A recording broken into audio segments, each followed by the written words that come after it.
Hi Earth Signs, Taurus, Virgo, and Capricorn. Welcome po sa ating channel. At ito ay inyong Daily Gabay Tarot Reading for November 14, 2023. Please be reminded that this is general reading po, so maaari kayong magka-relate o hindi. Just take what resonates, gamitin ang reading na ito bilang gabay lamang. Balik po kayo dito bukas para sa ating Daily Gabay Tarot Reading. Please like, subscribe, and click bell button for notification para po updated po kayo sa daily tarot reading natin. Para po sa gusto magpa-reading, maaari nyo pong makuha ang link. Nasa description box po ito. Message nyo lang po ako sa messenger. Maraming salamat po.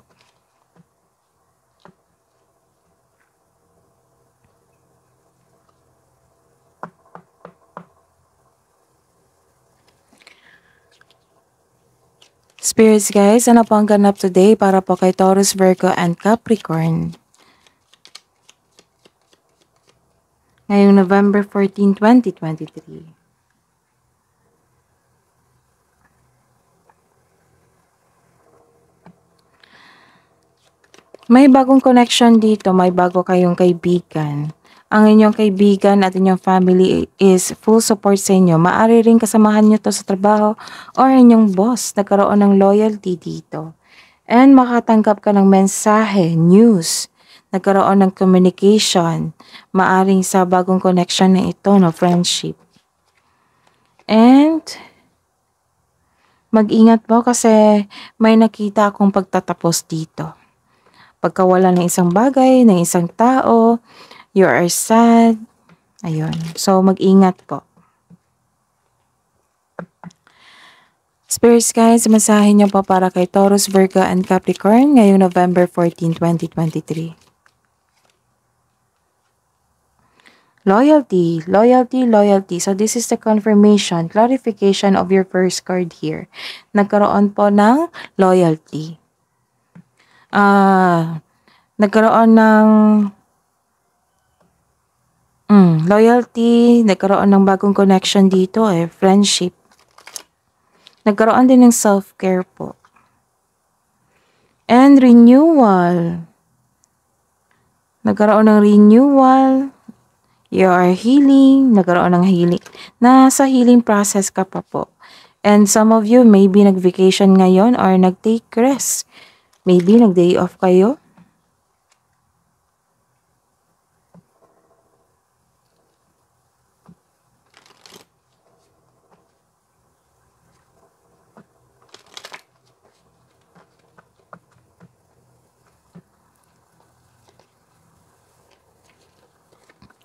Spirits guys, masahe niyo po para kay Taurus, Virgo, and Capricorn sa araw na ito ngayong November 14, 2023. Wow, you are protected by angels. You are cherished by the angels.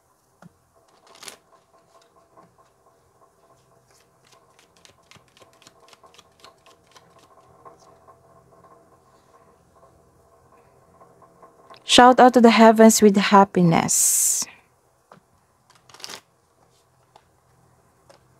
Let's see your energy, Taurus, Virgo, and Capricorn. Spirits guys, Taurus, Virgo, and Capricorn, energy po nila ngayong November 14, 2023. Clarification of this card.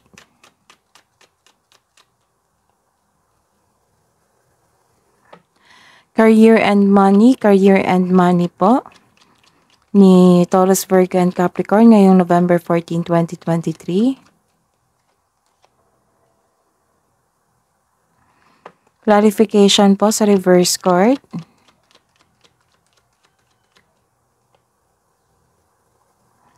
Love and romance, self-love, partnership, and romance. Ni Taurus, Virgo, and Capricorn ngayong November 14. Clarification of this card po.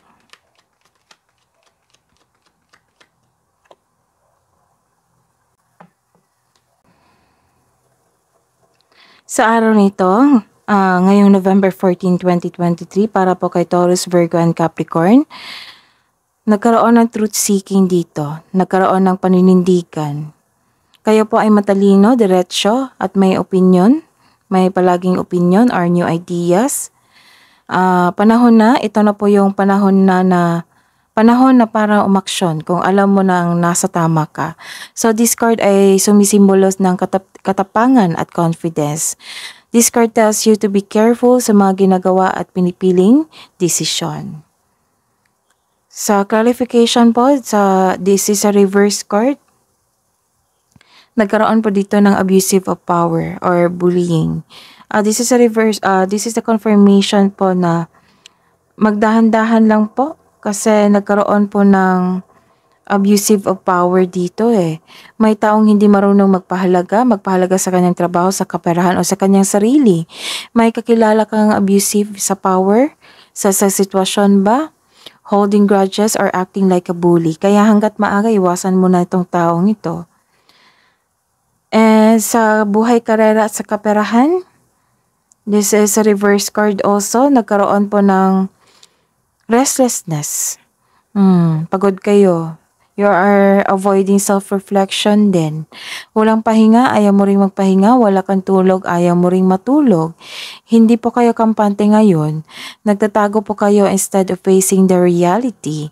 Hinahayaan mo ang tao na saktan ka. So, ayun.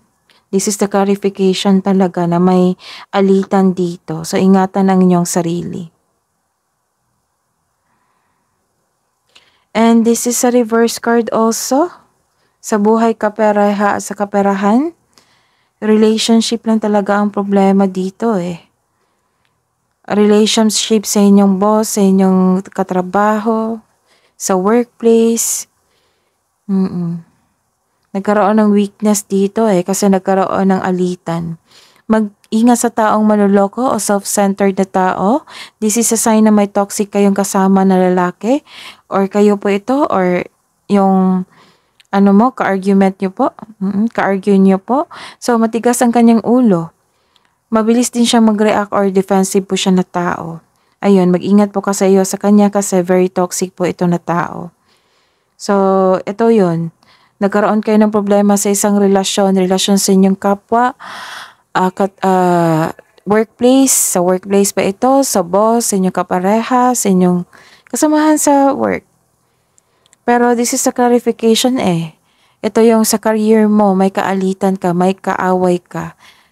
Maaring nagsiselos to or nagalit lang sa sobrang pagod sa trabaho kasi marami kayong trabaho ngayon. Sa buhay, pag-ibig. Nagkaroon ng choices dito, nagkaroon ng future plan. May ilan sa inyo kakapasok lang ng relasyon, ilan din sa inyo nagpaplano mag-travel for a romantic trip. And nagkaroon ng recognition dito and celebration. Maybe nagkaroon ng monthsary, anniversary. Basta po nag-celebrate po kayo kasi may tagumpay eh. Matibay yung relasyon, maaring nag-date kayo ngayon after sa masalimuot na di pagkakaunawaan ng kahapon. Sa mga single dyan, handa ka nang pumasok sa buhay na pag-ibig. Oo. Handa na kayo pumasok sa buhay pag-ibig. So, wala akong nakikita ang problema dito sa kaperahan. Problema lang sa communication sa isang tao. Kaya nagkaroon ng sadness dito eh. Pagbagsak, nagkaroon ng weakness. Ayun. Kailangan i-work out nyo talaga to Taurus, Virgo, and Capricorn. Kasi, parang sunod-sunod na may problema kayo sa isang tao.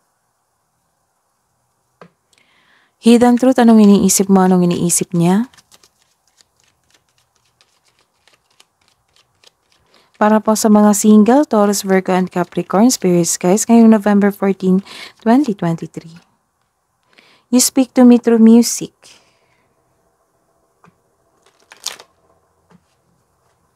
Para po sa mga may relasyon, buhay mag-asawa, sa mag-jowa. Spirits guys, mensahe nyo pa para sa November 14, 2023. I feel you even though we are apart. Baka long distance kayo.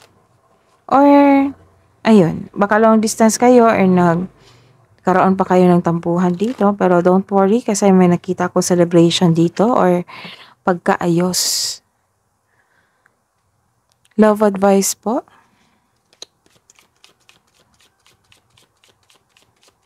Love advice para kay Taurus, Virgo, and Capricorn. The universe has a plan for you.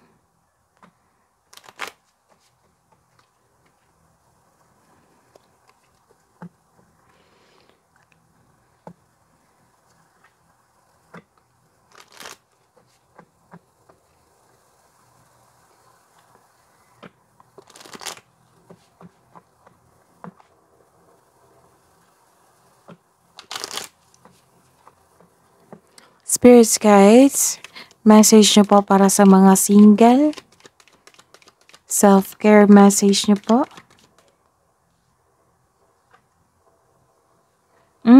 Kailangan nyo mag-massage na kasi sobrang pagod kayo sa inyong trabaho.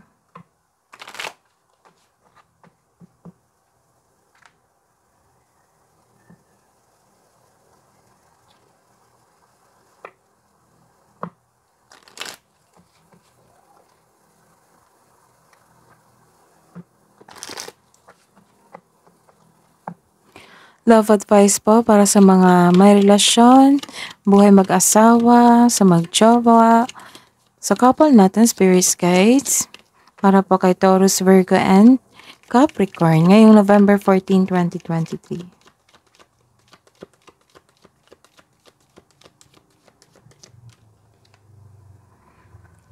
Emotions. Look deep within your emotions. Kasi nag-uusap kayo dito, nag-aayos na kayo. Baka galing cool off kayo.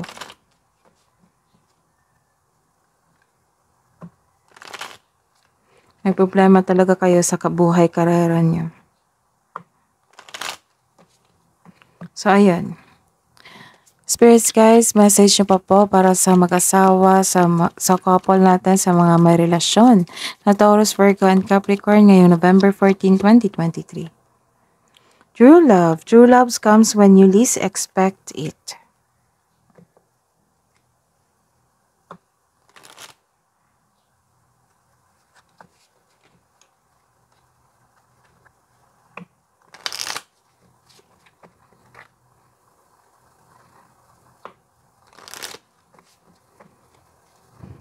Spirits guys, kabuang advice nyo po para kay Taurus, Virgo, and Capricorn ngayong November 14, 2023.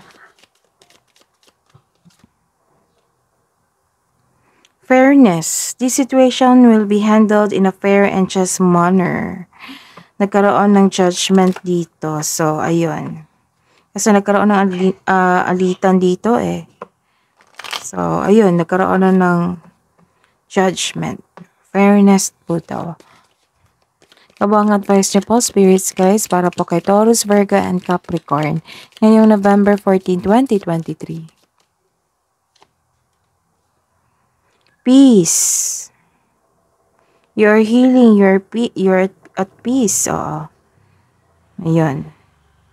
Nagkaroon ng peace dito. There is no need to worry as everything is work out. There is no need to worry as everything is working out beautifully. So, don't worry po daw. Kasi you are cherished by the angels. You are divinely guided. The universe has a plan for you.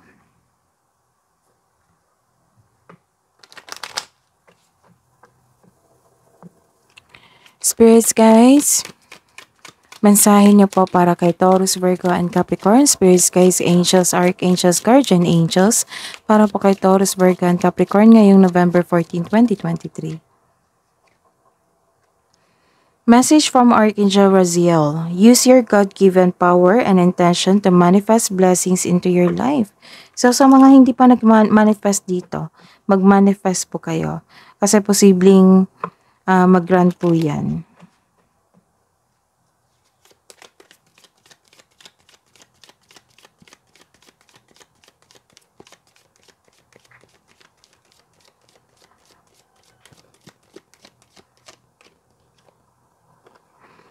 Message from Archangel Raphael. Eat a healthful diet. Eat a healthful diet. Lumabas din ito sa inyo kahapon, so check nyo. Eat a healthful diet, get adequate sleep, and exercise regularly for optimal health. That is your reading po, Taurus, Virgo, and Capricorn, ngayong November 14, 2023. Please like, subscribe, and click bell button for notification para updated po kayo sa daily tarot reading natin. Maraming salamat po.